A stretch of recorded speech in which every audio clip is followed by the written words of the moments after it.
nama saya Verita Putri Awan. Di sini pertama-tama saya akan menjelaskan apa itu fotografi. Jadi, fotografi itu adalah sebuah seni dan teknik menangkap cahaya dengan menggunakan lensa untuk membentuk sebuah gambar. Nah, di dalam fotografi ini ada 4 poin atau 4 unsur penting yang harus kita ingat. Yang pertama, itu ada pencahayaan. Yang kedua, ada efek gerak. Yang ketiga, ada fokus dan ruang tajam. Dan yang keempat, ada komposisi. Adapun langkah-langkah untuk membuat atau menciptakan karya fotografi agar tercapai dengan harapan kita. Yang pertama, ada simplicity atau kesederhanaan. Yang kedua, ada kontras, yaitu kuat tetapi tidak berlebihan. Yang ketiga, ada detail atau ketajaman yang sempurna. Yang keempat, ada firm, sederhana tapi kuat. Yang kelima, ada motion yang menghidupkan atau aksi. Dan yang keenam, ada spontaneity atau subjek foto tampak hidup. Oke guys, jadi kita di sini akan menjelaskan pengertian dari cahaya depan dan cahaya samping. Cahaya depan adalah cahaya yang datang dari depan objek, sedangkan cahaya samping adalah cahaya yang datang dari samping objek. Kedua jenis cahaya ini digunakan dalam fotografi untuk menghasilkan efek tertentu pada foto. Cahaya depan, cahaya datang dari belakang fotografer. Cahaya menerangi objek secara merata, cocok untuk mengambil gambar landscape, menonjolkan warna dan membentuk objek, mengurangi bayangan. Dan cahaya samping adalah cahaya datang dari samping objek. Cahaya menerangi satu sisi objek, sedangkan sisi lainnya berada di dalam bayangan, menciptakan kontras yang kuat antara terang dan gelap, menonjolkan tekstur objek. Dan ini contoh cahaya depan. Dan ini contoh cahaya dari samping. Oke, kali ini saya akan menjelaskan apa itu cahaya atas atau backlight dan cahaya belakang atau backlight. Yang pertama itu ada cahaya atas, adalah cahaya utama yang menerangi subjek secara langsung serta memberikan pencahayaan yang paling kuat dan menentukan bentuk objek. Fungsinya itu dapat menentukan bentuk, kontras, dan detail objek. Contohnya ada di foto seperti ini. Yang kedua tentunya ada cahaya belakang atau backlight, adalah cahaya yang ditempatkan di belakang subjek, menciptakan efek sorot cahaya di sekitar objek. Fungsinya itu dapat menambahkan kedalaman, dimensi, dan pemisahan subjek dari latar belakang. Contohnya di sini. Sebelumnya, apa sih itu efek gerak? Nah, jadi efek gerak adalah sebuah karya fotografi yang menjadikan gambar seolah-olah hidup. Gerak dalam fotografi ada beberapa gerakan.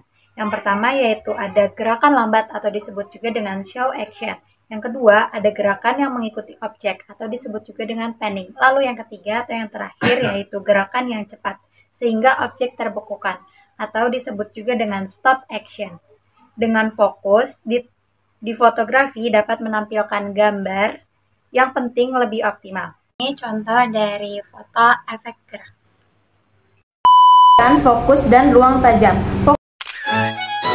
Fokus dalam fotografi adalah area gambar yang paling tajam, sedangkan ruang tajam atau deep of field adalah jarak antara objek yang paling dekat dan terjauh yang terlihat tajam. Faktor-faktor yang mempengaruhi ruang tajam adalah 1. Lensa. Masing-masing lensa menghasilkan ruang tajam yang berbeda.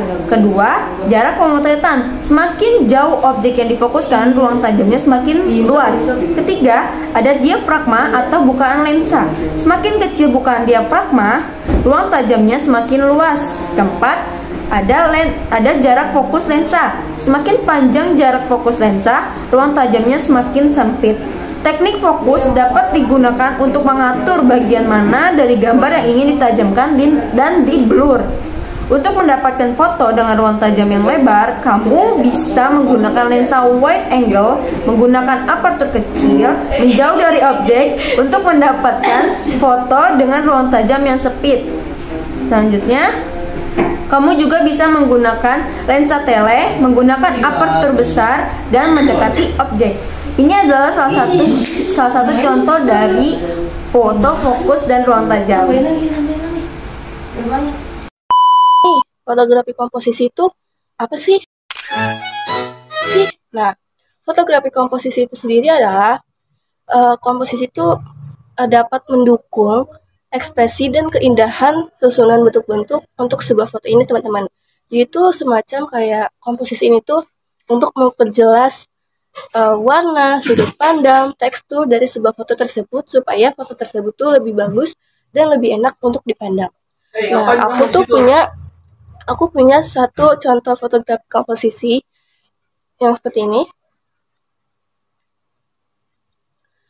Ini tuh sebelum aku edit, ini tuh fotonya tuh kayak blur, abu-abu gitu, kayak aku take-nya nggak jelas, berbayang. Terus setelah aku edit, ini tuh lebih enak dilihat kan, kayak lebih enak dipandang gitu, kayak teksturnya jelas, warnanya jelas. Jadi itu yang disebut fotografi komposisi. Oke, selanjutnya adalah unsur. Unsur yang harus diperhatikan itu ada 3. Ada teknik, gaya, dan story. Story juga sangat berhubungan dengan pesan apa yang ingin disampaikan kepada orang lain. Seperti dalam foto ini, pesan yang dapat disampaikan adalah senja bagaikan masa kecil.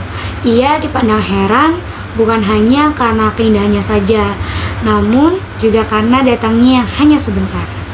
Dan yang terakhir ada foto ini. Di dalam foto ini juga memiliki pesan, yaitu tentang keindahan alam. Sekian.